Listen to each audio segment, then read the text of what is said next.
नमो भगवते वासुदेवाय।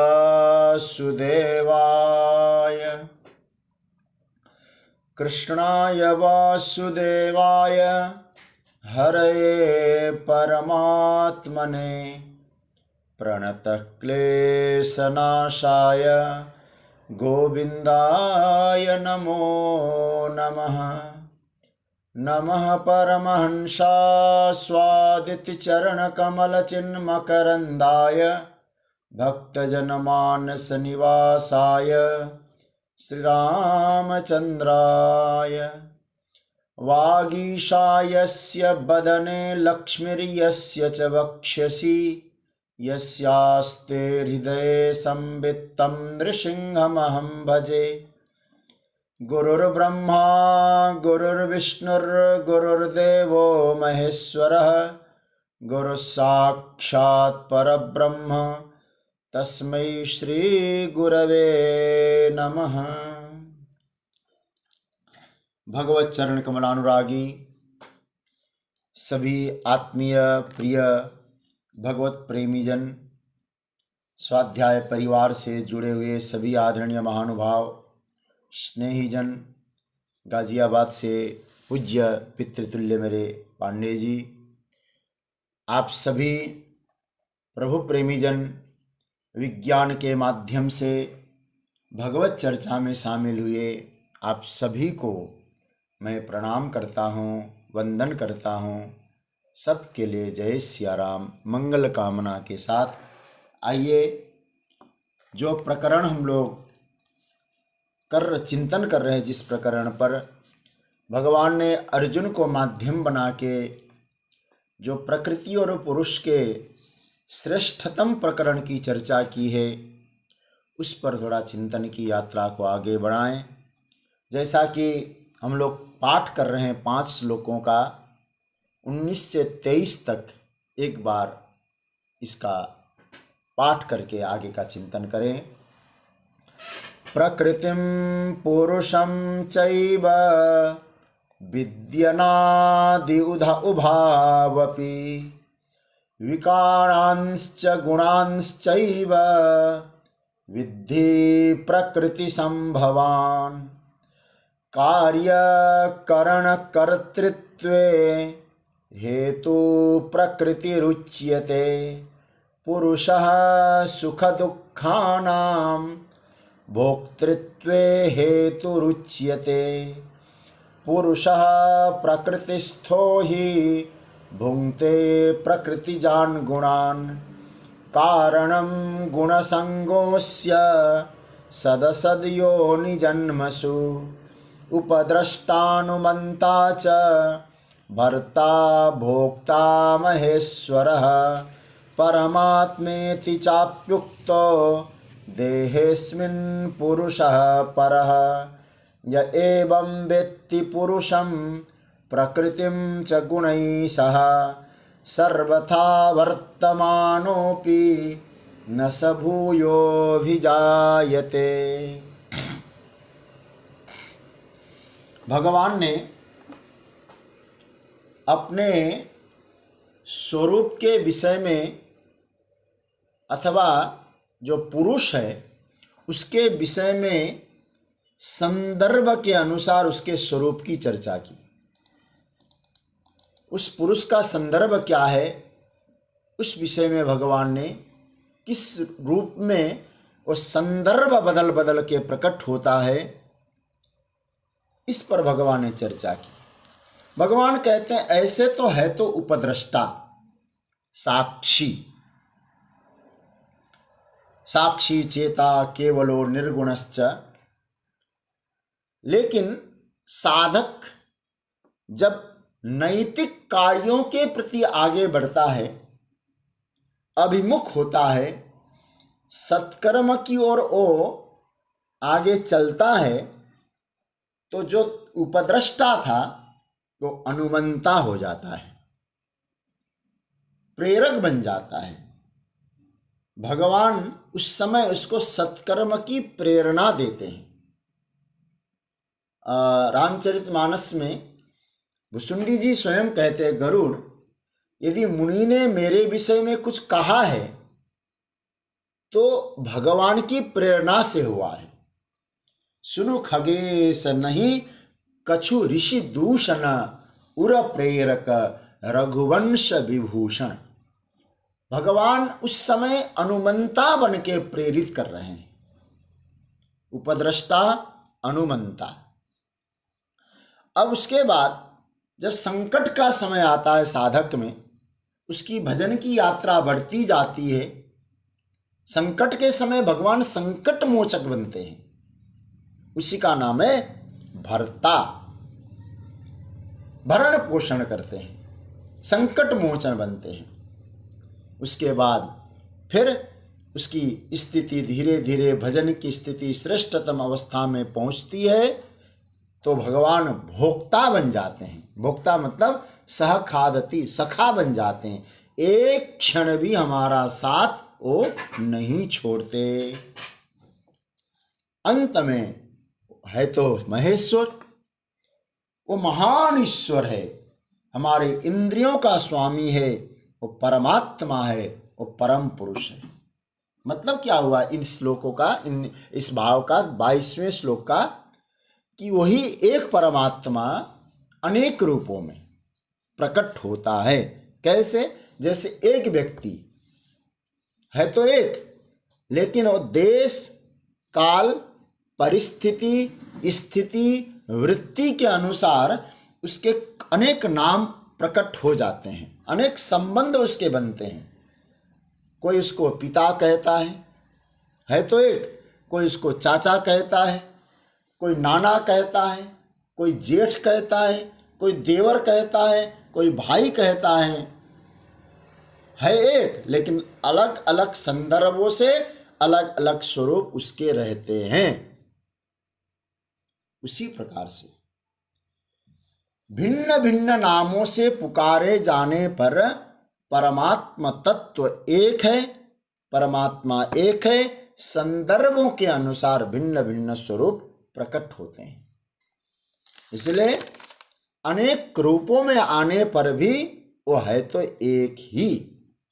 ये भगवान यहाँ 22वें श्लोक में ये बात बताते हैं। अब आइए, हम लोगों ने प्रकृति पुरुष प्रकरण के 4 श्लोकों का चिंतन किया, 19, 20, 21 और 22। इसका विवेचन हुआ। लेकिन भगवान कहते हैं जो व्यक्ति इन चारों को समझता है, चारों को जानने का मतलब क्या हुआ? प्रकृति को जानता है और पुरुष को जानता है। इन 4 श्लोकों को कंठस्थ करना नहीं, इन 4 श्लोकों में जो लक्ष्य बताया गया है, प्रकृति और पुरुष। प्रकृति को कैसे प्रकृति को जानता है? गुणों के साथ प्रकृति को जानता है और पुरुष को जानता है। अब मानना नहीं, जानता है। उसको क्या मिल सकता है? तो इन 4 श्लोकों के बाद 5वें श्लोक में इसको जानने वाले के लिए फल बताया है, फल कथन है। इसलिए बहुत प्यारा मंत्र है 23वां। प्रकृति पुरुष को समझने वाले को क्या फल मिलता है? इस श्लोक को मैं बोलूं, फिर आप लोग बोलिएगा, फिर इसका चिंतन करेंगे। 23वां श्लोक मतलब फल कथन है, फल बता रहे हैं। य एवं वेत्ति पुरुषं प्रकृतिं च गुणैः सह सर्वथा वर्तमानोऽपि न स भूयोऽभिजायते। ये प्रकृति पुरुष के प्रकरण का अंतिम श्लोक है। फिर उसके बाद भगवान विषय को परिवर्तन करेंगे। तो यहाँ पहले इस श्लोक का अन्वय देखिए, भगवान क्या कह रहे हैं। य एवं पुरुषं च गुणैः सह प्रकृतिं वेत्ति सः वर्तमानः अपि भूयः न अभिजायते। मैं रिपीट कर रहा हूं। य एवं पुरुषं च गुणैः सह प्रकृतिं वेत्ति सः वर्तमानः अपि भूयः न अभिजायते। भगवान, और इसका अर्थ क्या है? यह एवं, यह शब्द का अर्थ हुआ जो, एवं शब्द का अर्थ है इस प्रकार से। किस प्रकार से? जैसे मैंने बताया इस प्रकार से। ध्यान देना, यह जो व्यक्ति एवं इस प्रकार से, पुरुषम, पुरुष को, द्वितीय है ये समझ लेना, पुरुष को, च मतलब और, गुणै सह गुणों के साथ, प्रकृतिम प्रकृति को, समझ रहे ना, अर्थ समझ रहे ना। देखिए, गुणों के साथ प्रकृति को व्यक्ति, व्यक्ति शब्द का अर्थ है जानता है। यहां तक का क्या वाक्य बना? जो इस प्रकार से मेरे कहे अनुसार पुरुष को और गुणों के साथ प्रकृति को जो जानता है, स मतलब वह जानने वाला, सर्वथा, सर्वथा का अर्थ था हर तरह से, वर्तमान अपि, वर्तमान शब्द का अर्थ होता है बर्ताव करता हुआ भी, व्यवहार निभाता हुआ भी। बड़ा प्यारा मंत्र है। भूयः फिर से, न अभिजायते, फिर देह धारण नहीं करेगा, जन्म नहीं लेगा। कितनी बड़ी बात ठाकुर जी ने कही। भगवान कह रहे हैं जो मैंने बताया उसके अनुसार पुरुष को और गुणों के साथ प्रकृति को जानता है, वह व्यक्ति व्यवहार को निभाते हुए भी फिर दोबारा जन्म ग्रहण नहीं करेगा। उसको व्यवहार छोड़ के कहीं जाके समाधि लगाने की जरूरत नहीं है। तुम पुरुष और प्रकृति को जान लो, तुम जन्म मृत्यु के बंधन से मुक्त हो जाओगे। इतनी बड़ी बात ठाकुर जी ने कही है, लेकिन जानना पड़ेगा। अब थोड़ा सा हम लोग आइए विषय में प्रवेश करते हैं। भगवान क्या करें, 19वें श्लोक से जो विषय प्रारंभ हुआ था, क्या क्या था? प्रकृतिम पुरुषम चैव, यहां से प्रारंभ हुआ था ना। आप पकड़ लेना, 19वें श्लोक में क्या कहा था? प्रकृतिम पुरुषम चैव। अब इसका फल क्या है? यह एवं। देखो, आप यदि पकड़ना चाहें तो बहुत अच्छा लगेगा आपको। प्रकृतिम पुरुषम चैव कहा और इसका फल में क्या कहा? यह एवं व्यक्ति पुरुषम प्रकृतिम चैव। तो कहते उस प्रकार से, अर्थात विगत 4 श्लोकों में जैसा बताया गया था अर्जुन, एवं मनमाने ढंग से नहीं।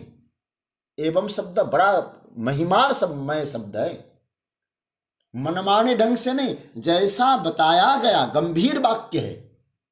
यथोक्तम, यह एवं वेत्ति, जो कोई अधिकारी, जो कोई साधक, जो कोई जिज्ञासु इस प्रकार से जानता है। मतलब अर्थात जानने का विषय क्या है भाई? यहां जानने का मतलब ज्ञान का विषय कितने हैं? भगवान ने कहा केवल 2 विषय है ज्ञान का। कौन कौन से है? प्रकृति और पुरुष, 2 ही है। पुरुष और गुणों के साथ प्रकृति, इसको जो जानता है, इसलिए व्यक्ति शब्द में 2 चीजें आ गई। तो क्या कहा? यह एवं व्यक्ति पुरुषम, पुरुषम यो व्यक्ति, पुरुष को बताए हुए अनुसार जो जानता है। क्या बताया था भाई पुरुष के विषय में? आपको क्या जानना है? असंग है पुरुष। पहला सूत्र तो ये मिला। पुरुष अनादि है, पुरुष असंग है, किंतु गुणों से आसक्त होता है तो भोक्ता बनता है। ये आपने पढ़ा था ना। इसको इस तरह से जानना है। मतलब हम तो असंग है, गुणों से आसक्त करेंगे तो भोक्ता बनेंगे। अनेक योनियों में जन्म लेना पड़ेगा, अनेक जन्मों का ग्रहण करना पड़ेगा। ये है, लेकिन वो है कौन? बोले है तो पुरुष। कैसा है? असंग है। इस प्रकार से पुरुष को जो जानता है, कैसे जानता है? हम तो स्वरूप से असंग है, लेकिन प्रकृति के गुणों के साथ बर्ताव करते करते हम गुणासक्त हो गए। इस प्रकार से असंग पुरुष को जानता है। कौन से पुरुष को जानेगा? बोले प्रकृति से निर्लिप्त हुआ आसक्त पुरुष को नहीं, असंग पुरुष क्या है? आत्मा, उसको जो जानता है। आई समझ में? दूसरा च मतलब और प्रकृतिम च, ये चकार बड़ा प्यारा शब्द है, च लिखा है ना, मतलब केवल पुरुष ज्ञान पर्याप्त नहीं है अर्जुन। तुमने पुरुष को जान लिया, तुम ज्ञानी बन गए, भगवान नहीं कहते। प्रकृतिम च, प्रकृति को भी जानना है, प्रकृति को भी जानना ही चाहिए। प्रकृति का ज्ञान क्या है? बोले प्रकृति का ज्ञान क्या कैसा है? देखो, आप प्रकृति का ज्ञान भी कैसा? एवं, एवं मतलब शास्त्रानुसार, कहे अनुसार, मैंने जो बताया उसके अनुसार। मतलब क्या हुआ? कई बार हम किसी ज्ञान को अपनी बुद्धि के द्वारा निर्णय किए गए सिद्धांत के अनुसार जानते हैं। मैं जो बोल रहा हूं ध्यान से समझना। यहां एक सूत्र पकड़ने जैसा है। हमारे ख्यालों का ज्ञान नहीं है, शास्त्रानुसार ज्ञान है, भगवत वाक्य के अनुसार हमको समझना है। प्रभु कहते हैं एवं, जैसे मैंने बताया वैसे समझना पड़ेगा। फिर तुम लगा लो मेरे ख्याल में तो ऐसा होना चाहिए। अरे बेवकूफ, तुम्हारा ख्याल नहीं पूछा गया है, शास्त्र क्या कहते हैं, गुरुजनों ने क्या कहा है, उसके अनुसार जानना है।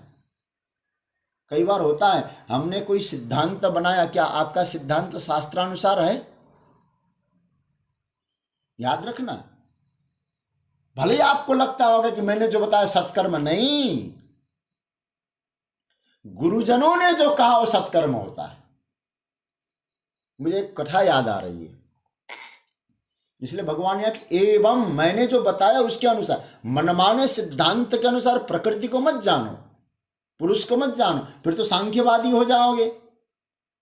ईश्वर कृष्ण का सांख्य तो निरीश्वर सांख्य हो जाएगा। फिर सज्जनों, श्रीमद् भागवत के महात्म्य में कथा आती है, वो कथा आप सब जानते हैं, लेकिन सिद्धांत क्या है यहाँ? देवर्षि नारद ने भक्ति के दोनों पुत्रों को जगाने का प्रयास किया। ज्ञान जगो, वैराग्य जगो, नहीं जगते हैं तो उन्होंने वेद पाठ सुनाया, नहीं जगे।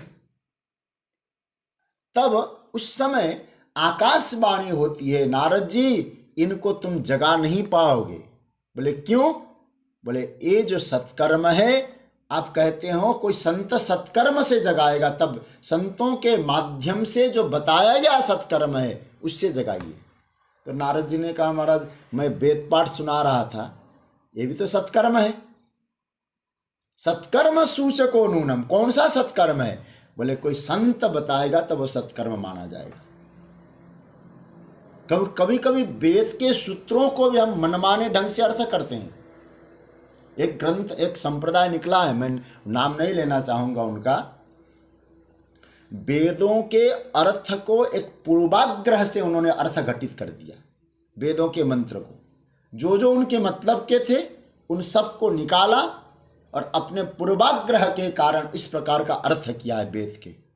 मैं कहना ये चाह रहा हूं, भगवान कहते हैं कि एवं यो व्यक्ति, मनमाने ढंग से जानना नहीं प्रकृति को, जैसे बताया गया है उस ढंग से आपको जानना है। कैसे जानना है? मैं सज्जनों, मैं आपसे निवेदन करूंगा, यदि भगवान ने जो बातें बताई है ना, आप उसमें ऐसे लिख सकते हैं, प्रकृति पर निबंध लिख सकते हैं। आपने ध्यान से पढ़ा है ना, इसलिए मैं बता सकता हूं क्या क्या भगवान ने बताया प्रकृति के बारे में। पहला सूत्र प्रकृति के बारे में भगवान ने कहा, अर्जुन प्रकृति अनादि है। एक बिल्कुल आप एक निबंध बना सकते हैं, प्रकृतिम पुरुषम चैव विद्यनादि, प्रकृति अनादि है पहला। फिर सारे विकार और सारे गुण प्रकृति से प्रकट होते हैं, ये दूसरा। प्रकृति के बारे में आप पूरा निबंध तैयार कर सकते हैं। क्या क्या बताया? सारे विकार सारे गुण प्रकृति से प्रकट होते हैं। विकारांश गुणांश चैव विद्धि प्रकृति संभवान, दो हो गए। तीसरा, कार्य करण कर्तृत्व हेतु प्रकृति रुच्यते, कार्य और करण के करने में, संपादन करने में प्रकृति कारण है। तीसरा, अब इसका विवरण आप अपने बुद्धि से खुद आप कर सकते हैं, लिख सकते हैं। ये भगवान ने हमको सामग्री दे दी, मटेरियल तैयार करके दे दिया है, तुम इसको निबंध लिख लो। अब चिंतन के लिए भगवान ने बढ़िया सामग्री दे दी, इसका विवरण और विस्तार से आपको किया कर सकते हैं। 3 बातें आ गई प्रकृति के लिए, नोट कर सकते हैं आप। सॉरी, अनादि है, सारे विकार और सारे गुण वहां से प्रकट होते हैं। और तीसरी बात, कार्य और करण के द्वारा होने वाली क्रियाओं को उत्पन्न करने में प्रकृति हेतु है। और अगर आप इनमें फिर क्षेत्र के लक्षणों को लेना चाहें तो, क्योंकि क्षेत्र भी प्रकृति का ही स्वरूप है ना, क्षेत्र को लेना चाहें तो फिर आपको क्या करना पड़ेगा, ध्यान देना, फिर आपको वहां से फिर लेना पड़ेगा क्या, 6ठा श्लोक पकड़ना पड़ेगा। विकार, प्रकृति के विकार लेने पड़ेंगे। क्या क्या है? इच्छा, द्वेष, सुखम, दुखम, संघातस, चेतना, धृति, एतत् क्षेत्रम समासेन सविकार मुदाहृतम। 6ठा श्लोक। प्रकृति के इन सब को विस्तार कर सकते हैं। 3 गुणों की चर्चा आप कर सकते हैं, सत्व रजतम, एक शीर्षक बन गया, उसका नाम हुआ प्रकृतिम। इस तरह से पुरुष पर भी जितने लक्षण प्राप्त हो सकते हैं, भगवान कहते हैं उनको भी ले लो। बोले क्या? पुरुष अनादि है, पुरुष भी अनादि है, और पुरुष भोक्तृत्व का हेतु है, भोक्तापने का हेतु है, लेकिन है चिन्मय। कहते हैं पुरुषा प्रकृतिस्थ भुंक्ते, पुरुष प्रकृति में स्थित होकर खाता है, वास्तविक अभोक्ता है। इस तरह से पुरुष पर थोड़ा चिंतन करें। भगवान कहते हैं अर्जुन, इस तरह से पुरुष को और प्रकृति को जो जानता है, कैसे जानता है, इसको और गंभीरता से समझना। ये तो हो गया प्रकृति और पुरुष का साधारण विवेचन। भगवान कहते हैं अर्जुन, जैसा मैंने बताया, अस्मिन देहे, अब पुरुष के बारे में भगवान ने क्या कहा? इस देह में रहता है। ऐसा समझें, देह में रहता है तो देह संबंधी पुरुष है, मतलब परिच्छिन्न संबंध वाला पुरुष यदि कहेंगे तो क्या रहेगा? भगवान कहते हैं जो देह संबंधी पुरुष है वो एक पुरुष है। भगवान कहते हैं मैं तो परम पुरुष की चर्चा कर रहा हूं, इसलिए केवल पुरुष नहीं कहा, परम पुरुष, मतलब जो परिच्छिन्न संबंध से अलग है, परिच्छिन्नता से अलग है, वह परम पुरुष। वह क्या है? भगवान कहते हैं उसका नाम है परमात्मा। परिच्छिन्न संबंध से जो रहित है। साधक को एक बात अच्छी तरह से जान लेना चाहिए सज्जनों, हम लोग गीता का चिंतन कर रहे हैं, हमको एक चीज अच्छी तरह समझ लेना चाहिए, जो परिच्छेद का जो संबंध है ना, जब तक टूटेगा, परिच्छेद का मतलब सीमा, एक सीमित दायरे, सीमित दायरे का संबंध जब तक टूटेगा नहीं, तब तक भगवत तत्व की अनुभूति तो होनी नहीं है। और जिस दिन टूट गया तो फिर अहम ब्रह्मास्मि की अनुभूति हो जाएगी। बस टूटना है परिच्छिन्नता। अरे भाई, घड़ा जब तक टूटे नहीं, घड़े को महाकाश का क्या अनुभव है? वो तो घटाकाश के भीतर बैठा हुआ आकाश कहता मैं तो घड़े के भीतर हूं, घटाकाश हूं। घड़ा फूटा तो कहां गया घटाकाश? केवल फूटना ही तो रहा। ये परिच्छिन्नता का दायरा जिस दिन टूट जाएगा, फिर आपको बताना नहीं पड़ेगा कि मैं कौन हूं, अनुभूति में आ जाएंगे। तो भगवान कहते हैं परम पुरुष क्या है, उसको जानना है। ये तो मैंने पुरुष के बारे में बताया, असंग है, लेकिन वो असंग कैसा है? परिच्छिन्नता से रहित है। एक व्यक्ति हमारे गुरुदेव कहा करते थे, एक व्यक्ति चला गया नदी में, घड़ा लेके नहा लूं और जल भर के ले आऊं, और घड़े में पानी भरा, और पानी भरने के बाद वहां से जैसे निकल रहा था कहीं टकरा गया होगा, किसी से टकरा गया, कहीं पत्थर पर पड़ा होगा, घड़ा फूट गया।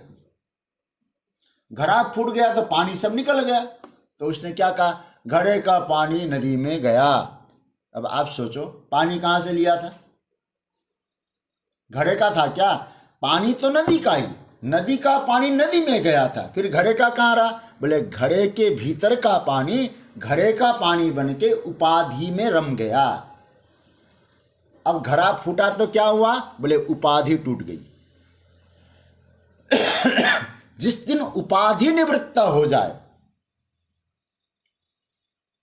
उपाधि का जो भेद है वो खत्म हो जाए, तो आप स्वयं ब्रह्म है, वो परम पुरुष है अर्जुन।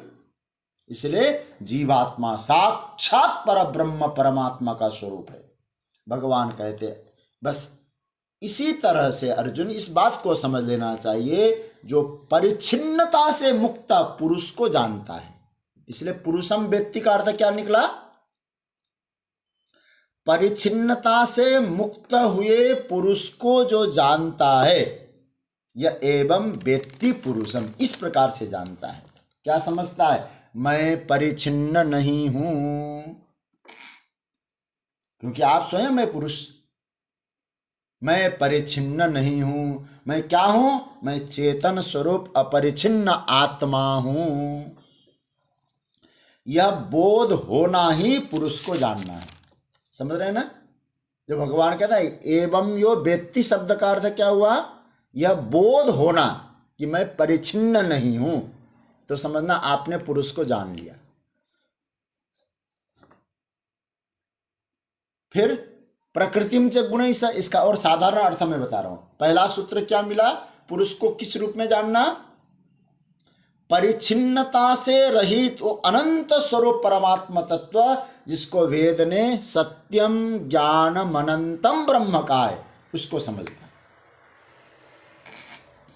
अब प्रकृति में आ जाइए। अब हम लोग ये देख लें प्रकृति का अर्थ क्या है। भगवान ने क्या कहा? प्रकृतिम च गुणैः सह। ऐसे प्रकृति के गुण कितने होते हैं?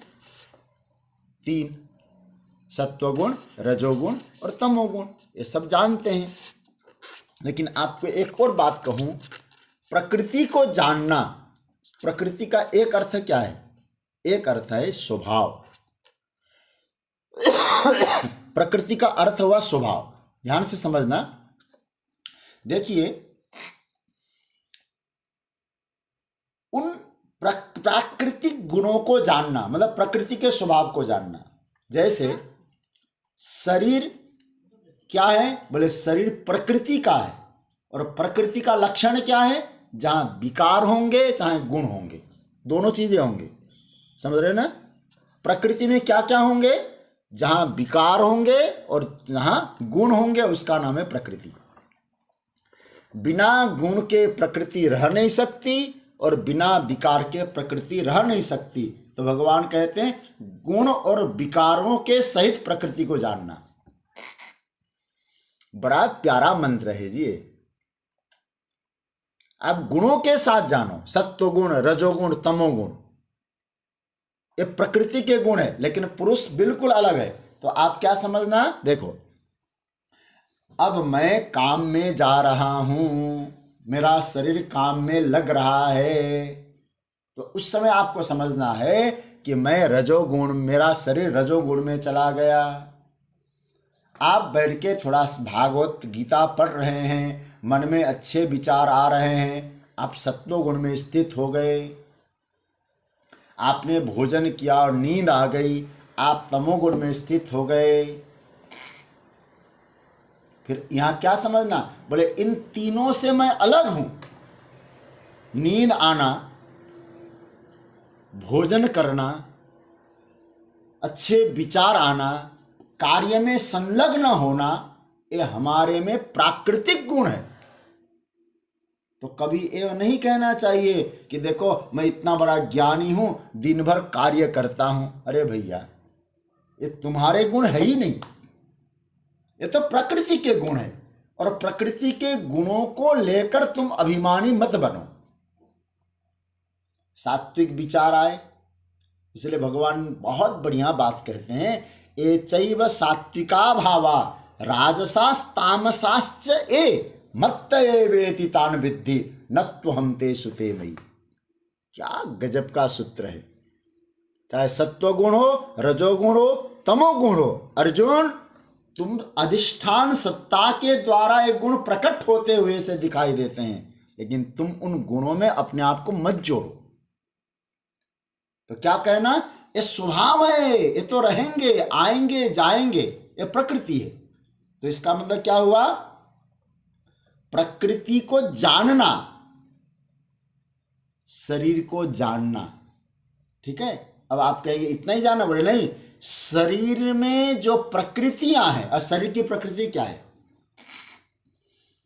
6 प्रकार की प्रकृतियां शरीर की होती है ना।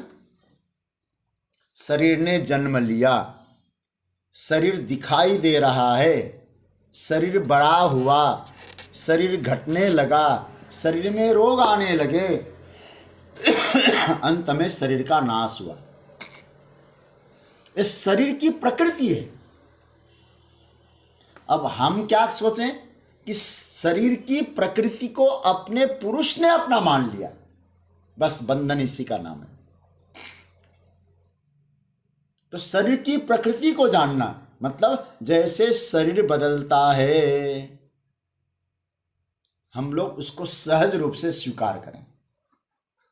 ध्यान से समझना, इस बात को स्वीकार तो करना ही पड़ेगा। देखिए, चाहे कराह के स्वीकार करो, चाहे सराह के स्वीकार करो, शरीर की प्रकृति है बदलना।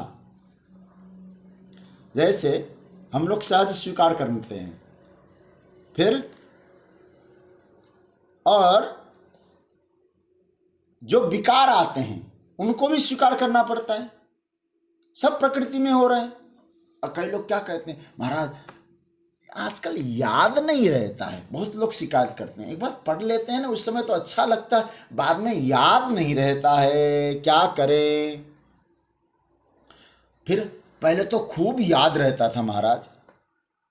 अच्छा, एक बात विचार करना थोड़ा सा, अब केवल याद की बात कर रहे हैं ना।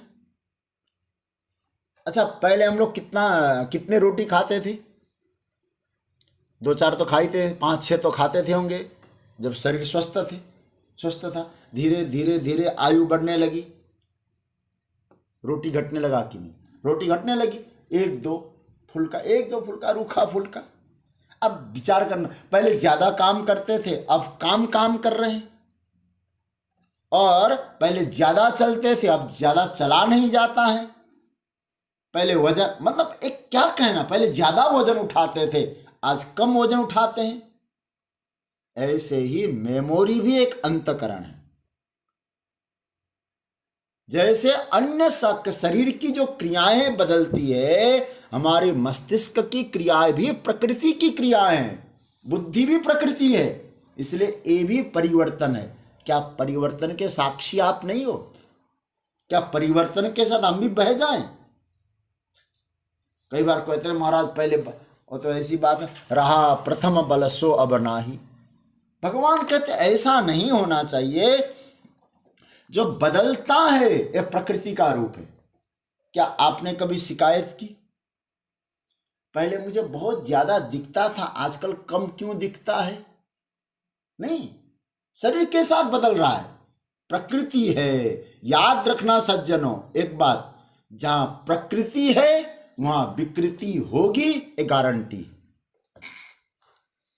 बिना विकृति के प्रकृति रह नहीं सकती, क्योंकि विकृति प्रकृति का गुण है। तो हम लोग क्या करते हैं, हम प्रकृति को तो स्वीकारते हैं, लेकिन विकृति को स्वीकार नहीं कर पाते। शरीर का जन्म लेना ये प्रकृति है, और इसमें परिवर्तन होना है विकृति है। भगवान कहते हैं इसको जानना पड़ेगा अर्जुन। जैसे तुमने प्रकृति को स्वीकारा, वैसे ही विकृति को भी स्वीकारो। यदि यह कल्पना करो कि प्रकृति में विकृति कभी ना आए, तो ये गलती किसकी है? बोले हमारी है। प्रकृति में विकृति ना, कल्पना ही करते क्यों हैं हम लोग? बुरा मत मानना, हम लोगों ने आज तक क्या किया है, सबकी बात नहीं कर रहा हूं, प्राय हम लोग क्या करते हैं, प्रकृति के विकृति को छिपाने के लिए बहुत प्रयास करते हैं कि नहीं? प्रकृति के विकृति छिप जाए, क्या हम लोग व्यर्थ प्रयास नहीं कर रहे हैं? सब बेकार का प्रयास है कि नहीं? आप जरा सोचिए। ये तो विकृतियां हैं, गुण है, प्रकृति के हैं। यह समझ में आ जाए कि यह पुरुष पहले छोटे शरीर में था, फिर बालकपन आया, बदल गया। उसके बाद क्या हमने कभी शिकायत की रिपोर्ट लिखाई? बोले शरीर क्यों बदल गया, मेरा बचपन का शरीर कहाँ गया, टीन एज आया, जवानी आई, वो भी चला गया। क्या कभी हमने रिपोर्ट लिखाई, कभी शिकायत की? वो भी चला गया। तो ये क्या है? यह भी स्वाभाविक है, प्रकृति है। इसे जानो अर्जुन। कैसे जानना? प्रकृतिम च गुणैः सह, गुणों के साथ, विकारों के साथ इन प्रकृति को जानो। जो चल रहा है उसको सहज रूप से स्वीकार करो। मेरे पूज्य गुरुदेव कहा करते थे, भैया स्वीकार कर लो, तुम सराह के स्वीकार कर लो, कराह के स्वीकार मत करो। स्वीकार करना ही पड़ेगा। क्यों? बोले प्रकृति के गुण है। बुढ़ापे में जब आदमी बूढ़ा दिखाई देता है ना, तो समझना सौंदर्य है, उसके लिए प्रकृति है। लेकिन होता क्या है, बुढ़ापे में जब जवान दिखता है तो हम लोग उसको सौंदर्य मानते हैं ना। बुढ़ापे में जवान दिखाई दे तो विकृति है, प्रकृति नहीं है। भगवान यहां स्पष्ट कहते हैं, अर्जुन तुम प्रकृति को जानो, गुणों के साथ जानो, विकारों के साथ जानो। य एवं वेत्ति पुरुषम प्रकृतिम च गुणैः सह। और क्या जाने भाई? ये जानो कि देखो बचपन आया, जवानी आई, वो चली गई, मैं ज्यों का त्यों। अब ये विचार करना है कि हमारा तादात्म्य किसके साथ है? यह जो परिवर्तनशील प्रकृति है उसके साथ है, या इन परिवर्तनों को प्रकाशित कर रहा है उस परम चेतना के साथ है? हमारा तादात्म्य किसके साथ है? हमने अपने आप को क्या माना हुआ है? इसको जानना ही अध्यात्म साधना है। आप अपने आप को क्या समझते हैं? यदि हम लोगों ने अपने आप को शरीर माना है, अपने आप को जन्म मरण वाला माना है, फिर जन्मते रहें मरते रहें। अरे भाई मानना ही है। अच्छा मैं शरीर हूं, तो आपने जाना तो नहीं ना, माना ही तो है। आप सोचना जरा, मैं शरीर हूं, ये आपने जाना है कि माना है? माना है। जैसे आपने अपने शरीर को माना है वैसे मान लो, मैं परमात्मा हूं, मैं भगवान का हूं, मैं भगवान का अंश हूं, इसको मान लो। भगवान कहते अर्जुन य एवं वेत्ति पुरुषम प्रकृतिम च गुणैः सह।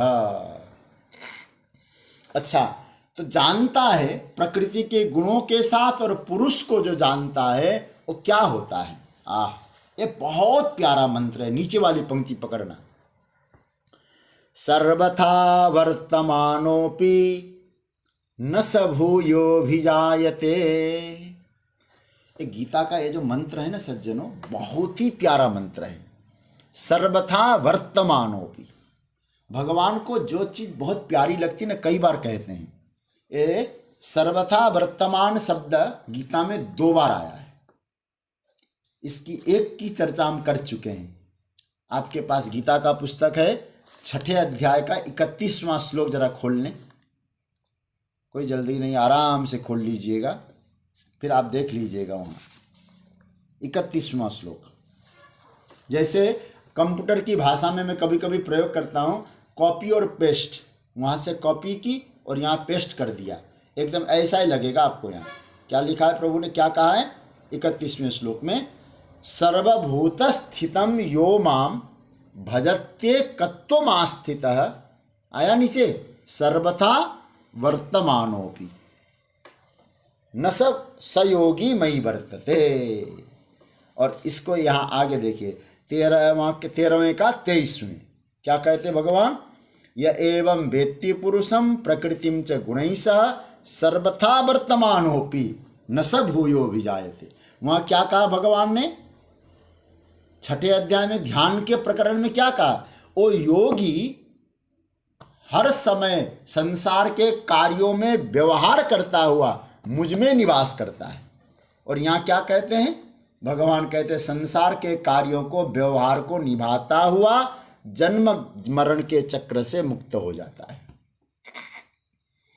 बात तो एक ही है, भगवान में रहना और जन्म मृत्यु के चक्र से मुक्त होना, बात एक ही है कि नहीं। तो दोनों श्लोक सर्वथा वर्तमान ये 2 बार भगवान ने कहा है, और एक बार में कहा कि ऐसा योगी और मुझ में रहता है और प्रकृति पुरुष को जानने वाला जो साधक है और दोबारा जन्म नहीं लेता। जन्म नहीं लेता तो मृत्यु भी नहीं लेता, फिर मृत्यु भी नहीं होती। जहां जन्म है वहां मृत्यु है। मतलब क्या होगा फिर, जन्म और मृत्यु का साक्षी बनेगा। ये जो बात ठाकुर जी को बहुत प्यारी लगी, जैसे भगवान ने गीता में मया ततम मया सर्वमिदं ततम मयि अर्पित मनो बुद्धि, ये भगवान को बहुत प्यारी लगती है वाक्य, तो भगवान इनको कई बार दोहराते रहते हैं। तो भगवान क्या कह रहे हैं अर्जुन, या प्रभु ने कहा सर्वथा वर्तमानोपि, वह हर प्रकार से व्यवहार करता हुआ पुनर्जन्म को प्राप्त नहीं होता। भगवान क्या कहते हैं, यदि तुमने पुरुष को और प्रकृति को गुणों के साथ जान लिया तो तुम्हारा कर्म जन्म के हेतु नहीं होते। ये पकड़ लिया आपने बात को। यदि प्रकृति और पुरुष को जान लिया तो हमारे कर्म हमारे जन्म के कारण नहीं बनते। जो लोग ये कहा करते हैं ना, भैया ये जो कर्म है ना यही तो अगले जन्म के कारण बनते, भगवान ने कहा हटा तो सब, मैं तो नहीं मानता इसको। प्रभु ने इतना बढ़िया सिद्धांत दिया, मैं जन्म का कारण कर्म नहीं मानता हूं। बोले क्या, बोले जिस दिन तुमने ब्रह्म स्वरूप को जान लिया तुम्हारे कर्म जन्म के कारण नहीं बनेंगे, क्योंकि तुम जान जाओगे ये कर्म भी प्रकृति में थे, मैं प्रकृति का नहीं हूं। ये जानने के बाद तुम्हारा कर्म तुम्हारे लिए बंधन कारक नहीं होगा। आए समझ में? लेकिन पहले जानना जरूरी है। और जानने के बाद मतलब क्या हुआ, मतलब तुम न तो नरक में जाओगे, न स्वर्ग में जाओगे, न तो पुनर्जन्म होगा, न बेहोशी होगी। सर्वथा वर्तमान का तात्पर्य क्या हुआ, आप सोते रहें, आप जागते रहें, कोई भी हो, तुमको अब पुनर्जन्म का संबंध आपसे नहीं रहेगा। यही नहीं, एक ज्ञान होने के बाद, जिसकी भगवान कर रहे हैं चर्चा, इस ज्ञान के होने के बाद आप समाधि में बैठे रहेंगे तब आप उसकी निवृत्ति होगी? बिल्कुल नहीं। वहां तो आपको किल्क समाधि की भी आवश्यकता नहीं। एक ज्ञान होने के बाद, समाधि वाला ज्ञान नहीं है, याद रखना। वेदांत का ज्ञान समाधि से प्राप्त होने वाला ज्ञान नहीं है। वेदांत का ज्ञान तो साक्षात अपरोक्ष ज्ञान है। अच्छा, अपरोक्ष ज्ञान का मतलब क्या है, मैं हूं, इसमें कौन सी समाधि की जरूरत है भाई? मेरे होने में कौन सी समाधि लगानी पड़ेगी आपको? मेरे होने में नाक पकड़ना पड़ेगा, आंख बंद करनी पड़ेगी? बिल्कुल नहीं करना पड़ेगा। क्यों? बोले आप हैं ये साक्षात अपरोक्ष है। बोले इसको जानने के बाद फिर आपका जन्म मरण नहीं होगा। इसका अर्थ क्या हुआ, आप ये समझ जाएंगे जन्म होता है तो मेरा नहीं, शरीर का हो रहा है। आप अपरोक्ष स्वरूप में हैं, आप समझ लिए अपने आप को, क्योंकि प्रकृति के गुणों को आपने अपने में लागू किया ही नहीं। प्रकृति के अपने गुण हैं, मैं तो उनसे बिल्कुल अलग हूं। ये अनुभूति कब होगी, जिस दिन आप अपने स्वरूप में स्थित हो जाएंगे, जान जाएंगे, तो फिर आप जन्म और मृत्यु का चक्र नहीं होगा। फिर आप कर्म करो। सर्वथा वर्ता, हर प्रकार से व्यवहार करता है। एक बात और समझ लेना, प्रकृति पुरुष के विवेक के बाद उसका व्यवहार बेकार होगा, भगवान नहीं कह रहे बेकार और अच्छा हो, व्यवहार और अच्छा होगा, किंतु उस व्यवहार से वो बंधेगा नहीं। जो मैंने शुरुआत के दिन कहा था ना, वही बात आएगी। और चाहे जनक जी की तरह राज्य शासन करे, अर्जुन की तरह युद्ध कर्म करे, हनुमान जी की तरह राम सेवा करे, अंगद की तरह राम दूत बन के चला जाए, वशिष्ठ जी की तरह पुरोहित कर्म करे, दत्तात्रेय जी की तरह समाधि लगा के बैठ जाए, सुखदेव जी की तरह दिगंबर रूप में विचरण करे, कोई फर्क नहीं पड़ता। यदि पुरुष और प्रकृति का बोध हो जाए तो आपका व्यवहार आपके जीवन में कोई बाधा नहीं डालता। इसलिए सज्जनों, इस बात का ध्यान देना कि ब्रह्मज्ञानी लोग व्यवहार नहीं करते, व्यवहार करते हैं। इसलिए सर्वथा, सर्वथा शब्द का हर प्रकार से। और हमारे यहाँ जगतगुरु शंकराचार्य भगवान ने एक बहुत अच्छा प्रश्न उठाया, हर प्रकार का व्यवहार करता है हुआ भी वो मृत्यु, जन्म मृत्यु से मुक्त होता है। अब हर प्रकार का व्यवहार करता हुआ कहेंगे तो गलत काम करता हुआ भी ब्रह्म को जान जाए तो गलत काम भी उसको काम अच्छा बनाएगा क्या? हाँ, रावण तो ज्ञान ही था, जानता था, गलत काम करता है तो भी मुक्त है क्या हो? हर प्रकार। भगवान भाष्यकार कहते नहीं, ऐसा नहीं होना चाहिए। हर प्रकार का व्यवहार करता हुआ पुनर्जन्म को प्राप्त नहीं होता। इसका अर्थ क्या बनता है?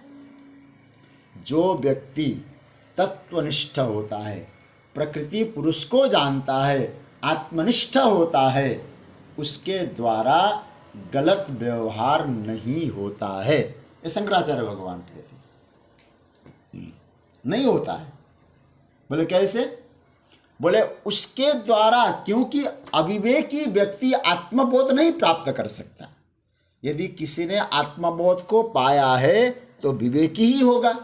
तो क्या विवेकी व्यक्ति गलत आचरण करेगा फिर क्या? इसलिए सर्वथा वर्तमान शब्द को पकड़ना पड़ेगा। भगवान कहते हैं सर्वथा वर्तमान। वर्तमान शब्द का अर्थ है व्यवहार। कैसा व्यवहार? अब आपका व्यवहार और परिपक्वता आएगी व्यवहार में। मैं जो कार्य कर रहा हूं, अब जैसे दत्तात्रेय जी की व्यवहार, दत्तात्रेय जी ब्रह्मज्ञानी, और दत्तात्रेय जी कहते हैं मैं गया, मैंने एक वेश्या को देखा, उस वेश्या से मैंने क्या शिक्षा पाई? सुबह से लेके शाम तक पुरुष की इंतजार करती रही, संध्या तक कोई नहीं आया, और कहने लगी कि मैं यदि भगवान का इंतजार करती तो भगवान कृपा पूर्वक मुझे स्वीकार करते। तो अब व्यवहार देखने में तो लग रहा था वेश्या को नजर से देख रहे हैं। आप सोचना, यहाँ उस वेश्या से क्या पा रहे हैं? शिक्षा पा रहे हैं। तो वर्तमान व्यवहार ऐसा दिखाई देता है, लेकिन ब्रह्मज्ञानी उस व्यवहार से भी सुंदर शिक्षा ले लेता है। इसका अर्थ क्या हुआ? इसका अर्थ हुआ व्यवहार बाधक नहीं है साधना में, बल्कि व्यवहार परिपक्व बनाती है साधनाएं। ये प्रकृति और पुरुष का जो बोध है पलायन को नहीं सिखाता है अर्जुन। ये बोध आपको अपने कर्तव्य के प्रति और पैनी दृष्टि रखनी है, ये भाव सिखाता है। इसलिए भगवान क्या कहते हैं? यह एवं वेत्ति पुरुषम प्रकृतिम च गुणैः सह सर्वथा वर्तमानोपि न स भूयोभिजायते। न स वह भूय फिर न अभिजायते, जन्म नहीं लेता। तो ये जो 5 श्लोक है सज्जनों, मैं एक बार विहंगम अवलोकन करूंगा और इस प्रकरण को मैं पूरा करके कल से फिर नया प्रकरण चालू करना चाहूँगा। इसलिए इस बार इस प्रकरण पर एक 5 श्लोकों पर आप लोगों का एक बार दृष्टिकोण मैं चाहता हूँ। खूब ध्यान से देखें और इसका मैं उपसंहार की ओर ले जा रहा हूँ। भगवान ने यहाँ 5 श्लोकों में प्रकृति और पुरुष के बारे में बताने की प्रतिज्ञा की।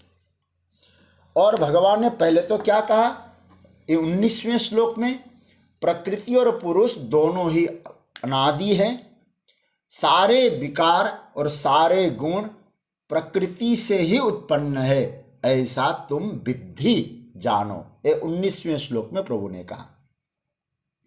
और 20वें श्लोक में प्रभु ने क्या कहा कि कार्य और करण, करने में, कार्य और करण के द्वारा संपादन होने में, जो प्रकृति के जो कार्य करण के द्वारा जो कर्म संपन्न होते हैं, उनमें कौन हेतु है? प्रकृति हेतु है। और पुरुष सुख दुखा नाम, मतलब सीधी सी बात है, 23 तत्वों से जो भी कार्य संपन्न होता है उसमें प्रकृति हेतु है। और सुख और दुख के भोक्तापन में पुरुष हेतु है। वर्णन कर रहे हैं प्रकृति पुरुष का 20वें श्लोक में। और 21वें श्लोक में भगवान ने कहा पुरुष प्रकृतिस्थ जब हो जाता है तो प्रकृति के गुणों को भोगता है। भुंक्ते प्रकृति जान गुणान। और क्या, क्यों ऐसा भोगता है? बोले कारणम गुण संगह। इस पुरुष का प्रकृति का भोक्तापन होने में गुणों के प्रति आसक्ति कारण बनती है। और उस कारण से, उस आसक्ति के कारण सदसद योनि जन्मसु, सद योनि और असद योनि में, अच्छी योनि और बुरे योनियों में उसका जन्म होता है। और उसके बारे में बताया, उसके 7 स्वरूप हैं। उपद्रष्टा, अनुमंता, भर्ता, भोक्ता, महेश्वरः, परमात्मा और परः पुरुष है। कहाँ? देहेस्मिन्, इसी में बैठा है। और कैसे जाना जाए? देखो भाई, मैंने एक लक्षण की चर्चा तो आपके सामने रखी थी ना, तटस्थ लक्षण। 2 लक्षण होते हैं ब्रह्म ज्ञान में। आज मुझे सब लोगों ने बहुत अच्छा उत्तर दिया और मैंने उसका वर्णन भी नहीं किया था। हमारी आदरणीय श्री उमा अग्रवाल जी भागलपुर वाले ने बहुत सुंदर भाव दिया। उन्होंने दोनों लक्षणों का चिंतन किया है, स्वरूप लक्षण और तटस्थ लक्षण। ब्रह्म का स्वरूप लक्षण क्या है? यहां भगवान ने तटस्थ लक्षण से समझाया। ब्रह्म का स्वरूप लक्षण है, जैसे अग्नि में दाहकत्व शक्ति है तो अग्नि का स्वरूप लक्षण है दाहिका। सूर्य में प्रकाशिका, जैसे सूर्य को, रोशनी को आप अलग अलग नहीं कर सकते हैं, यह स्वरूप लक्षण। स्वरूप लक्षण का मतलब होता है कि जिसमें अभिन्नता हो। तो ब्रह्म का स्वरूप लक्षण क्या है? सत्यम ज्ञानम अनंतम ब्रह्म, ये स्वरूप लक्षण है। ब्रह्म सत्य है, ज्ञान अनंत ज्ञान है। अनंत मतलब ये क्या है? ये स्वरूप लक्षण है। सत्यम ज्ञानम अनंतम ब्रह्म। तटस्थ लक्षण से भगवान ने कहा देहेस्मिन् पुरुष पर, और यही है, देह के माध्यम से बताया, देह को निर्देश किया, लेकिन तटस्थ, तट में स्थित लक्षण है। तो तट में स्थित लक्षण है, केवल लक्ष्य बताने के लिए लक्षण है, उसको पकड़ने के लिए नहीं है। इसलिए भगवान ने क्या कहा? देहेस्मिन् पुरुष परः। तो तटस्थ लक्षण के द्वारा आपको ब्रह्मानुभूति करनी है। इस प्रकार से इन 4 श्लोकों के द्वारा, और पुरुष और प्रकृति, अनादि पुरुष, असंग पुरुष और प्रकृति के जो गुण है उन सहित जो जानता है, समझ रहे हैं ना? जो जानता है, क्या जानता है? बिल्कुल असंगयो असंगोयम पुरुषः, पुरुष असंग है, संपूर्ण क्रियाएं प्रकृति में हो रही है, प्राकृतिक क्रियाओं का असर उस आत्मचेतन में नहीं पड़ता। इस प्रकार का जिसको ज्ञान हो जाता है, सर्वथा वर्तमान, हर प्रकार से व्यवहार करता हुआ भी न स मतलब वह ज्ञाता, प्रकृति और पुरुष को जानने वाला, न भूयः अभिजायते, फिर दोबारा वो संसार में जन्म लेकर नहीं आता। क्यों नहीं आता? क्योंकि उसको मालूम है जन्म और मृत्यु मुझ में है ही नहीं। जन्म और मृत्यु शरीर के धर्म है, शरीर प्रकृति का कार्य है, मैं प्रकृति में नहीं हूं, मैं तो बिल्कुल साक्षात अपरोक्ष आत्मा हूं, यह जानता है।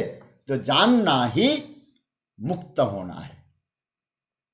तो भगवान यहां इन 5 श्लोकों के माध्यम से इसको समझाते हैं। एक बार कल से, क्योंकि हम फिर 24वें श्लोक में एक नया प्रकरण प्रारंभ होगा, तो आइए इन 5 श्लोकों का एक बार पुनः पाठ करें, फिर इसकी चर्चा को विराम देंगे।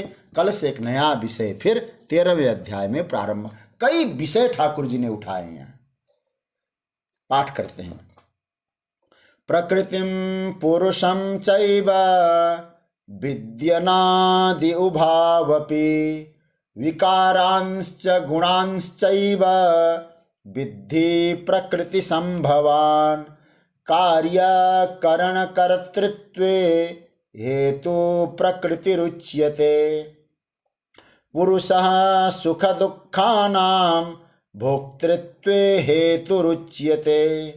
पुरुषः प्रकृतिस्थो हि भुङ्क्ते प्रकृतिजान् गुणान् कारणं गुणसङ्गोऽस्य सदसद्योनिजन्मसु उपद्रष्टानुमन्ता च भर्ता भोक्ता महेश्वरः परमात्मेति चाप्युक्तो देहेऽस्मिन् पुरुषः परः। य एवं वेत्ति पुरुषं प्रकृतिं च गुणैः सह सर्वथा वर्तमानोऽपि न स भूयोऽभिजायते। इस प्रकार से 13वें अध्याय के 23वें श्लोक तक हम लोगों ने चिंतन किया। अब कल से 24वें श्लोक पर हम लोग चिंतन करेंगे। आप लोग इसका खूब मनन करिएगा। और एक निवेदन यह है, आप लोगों ने जो